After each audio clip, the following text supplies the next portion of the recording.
Hello guys, this is Mayank. हमारा शब्द है मीडियोकर। मीडियोकर का यूज एक एडजेक्टिव की तरह होता है। इसका मतलब होता है औसत दर्जे का, साधारण।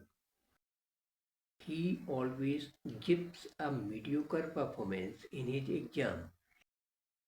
वह हमेशा अपनी परीक्षा में साधारण प्रदर्शन करता है।